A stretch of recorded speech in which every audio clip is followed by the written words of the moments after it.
የወንዶ ገነት ግብርና ምርምር ማዕከል በአዋዳ ግብርና ምርምር መለስተኛ ማዕከሉ አማካይነት የቡና ምርታማነትና የቴክኖሎጂ ማሻሻያ ስራዎችን በደቡብ ኢትዮጵያ፣ በሲዳማ፣ በማዕከላዊ ኢትዮጵያና በኦሮሚያ ክልሎች በተመረጡ አካባቢዎች ያከናወነ ይገኛል። በደቡብ ኢትዮጵያ ክልል በጌዲዮ ዞን ቀደም ብሎ በዲላ ዙሪያ ወረዳ ከ2012 ዓ.ም ጀምሮ ሲሰራ መቆየቱንና ከ2016 ዓ.ም ጀምሮ ደግሞ በወናጎ ወረዳ ይህንን ተግባሩን አጠናክሮ ቀጥሏል። በወናጎ ወረዳ ቱማታ ጭሬቻ ቀበሌ ባለፈው 1 ዓመት ከ6 ወራት በ28 ሄክታር 48 አርሶ አደሮችን በማቀናጀት በኩታ ገጠም የቡና ምርታማነትን የማሻሻል ስራ የተከናወኑ ተግባራት የመስክ ምልከታና ውይይት ተደርጎባቸዋል።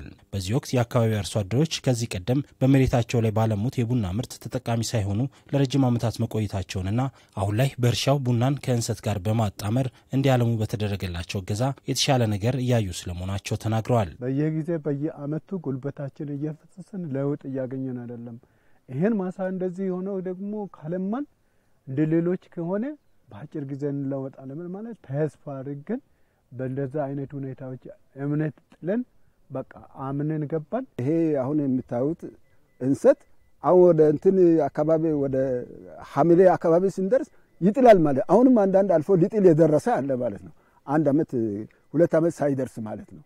እንግዲህ ይሄንን በጣም በሚገባ ሁኔታ እኛም እርካታ ተስፋውን ወደፊት ለምግብ ፍጆታም ሆነ ኑሯችንን በዚህ ከቡና በመናገኘው የምርት እንትን ኑሯችንን ለማሻሻል ጥሩ አላማ ወደፊት ከፍተኛ ተስፋ አለን ማለት ነው። ለጌዲዮ ማህበረሰብ ቡና ህይወቱ እንደመሆኑ ከዚህ ቀደም የቡና ዘር ችግኝ ለማግኘት እስከ ጅማ ግብርና ምርምር ማዕከል ድረስ ይሄድ እንደነበር ያነሱት በወንዶ ገነት ግብርና ምርምር ማዕከል የዘር ሳይንስ ተመራማሪ የሆኑት ዶክተር ቤቴሌም መለሰ ናቸው። በኩታ ገጠም እየለማ ያለው የቡና እርሻ ከራሱ አልፎ ለሌሎችም የዘር ምንጭ የሚሆን እንደሆነ አንስተዋል። እኔ መጀመሪያም ቦታው ሲጀምር ነበርኩበት ማለት ይችላልኝ።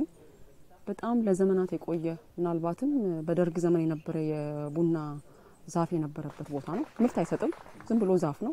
የተወሰነ ማሳ አለኝ ይላል እንጂ አርሶ አደሩ ይህን ያህል ምርት ያገኝበታል የሚባል አልነበረም። ያንን ማስወገዱ ሳንፈልግ በግዴታ ሁኔታዎች የሚገፋፉንም አይነት ነበር።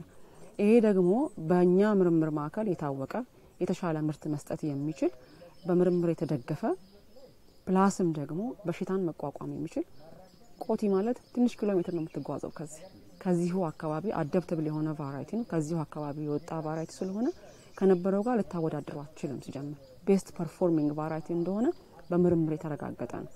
በወንዶ ገነት ግብርና ምርምር ማዕከል የአዋዳ ግብርና ምርምር መለስተኛ ማዕከል ምርታማነታቸው በምርምር የተረጋገጡ 4 የቡና ዝርያዎችና 2 የተዳቀሉ የቡና ዘሮችን ማውጣቱን የገለጹት የመለስተኛ ማዕከሉ ዳይሬክተርና የቡና አግሮኖሚ ተመራማሪ አቶ ለታጀመ ናቸው። በጌዲዮ ዞን ወናጎ ወረዳ በ2 ዙር 134 አርሶ አደሮችን በኩታ ገጠም በቡና ምርት ማሻሻያ በማቀናጀት አስፈላጊው እገዛ እየተደረገላቸው መሆኑን ጠቅሰዋል።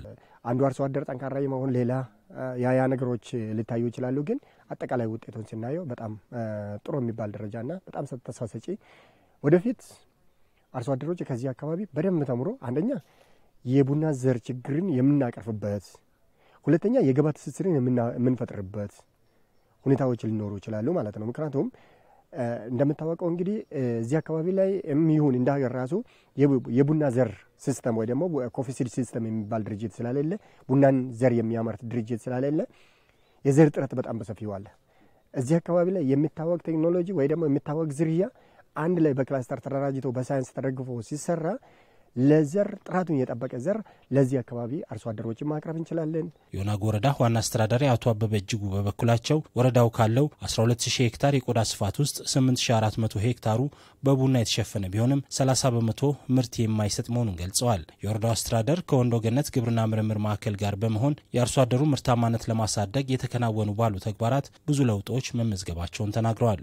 አሁን እዚህ አካባቢ ላይ እስከ 70 ሄክታር መሬት በኩታ ገጠም በ2 ዓመት ውስጥ ወደ 70 ሄክታር የሚሆነውን መሬት መስራት ይቻልነበት አርሶ አደር ጋር የነበረ የሥራ ባህሉንም ጭምር ያሻሻለበት አርሶ አደሩ አሁን እዚህ የመጡ እንደ ተመክሮ ማዕከልም እያዩ ከዚህ አልፎ ተጨማሪ ሌላ 8 ቀበሌ ላይ እንደዚህ አይነት ስራዎችን በስፋት እየሰራን አሁን በኩታ ገጠም ወደ 150 ሄክታር መሬት ባለፉት 2 ዓመታት ላይ መስራት ችለናል። በመስክ ምልከታው የስካውኑ ስራ በሚፈለገው ደረጃ ላይ እንዳለ መመልከት የተቻለበት እንደሆነ መታየቱን የገለጹት በወኖ ገነት ግብርና ምርምር ማዕከል የግብርና ኤክስቴንሽን የስራ ሂደት አስተባባሪና ተመራማሪ የሆኑት አቶ ዋሲሁን አለም ነው ቀጣይ የበጋ ወቅት ከመሆኑ ጋር ተያይዞ መከናወን የሚገባቸውን ተግባራት በተመለከተ የስራ ክፍፍል መደረጉን አብራርተዋል።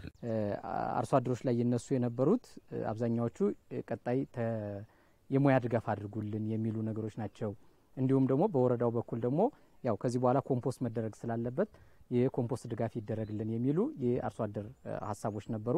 በዚህም መሰረት ወረዳው ያው የአካባቢውን ባለሀብቶች በማስተባበር የኮምፖስት ዝግጅት እያደረገ ነው።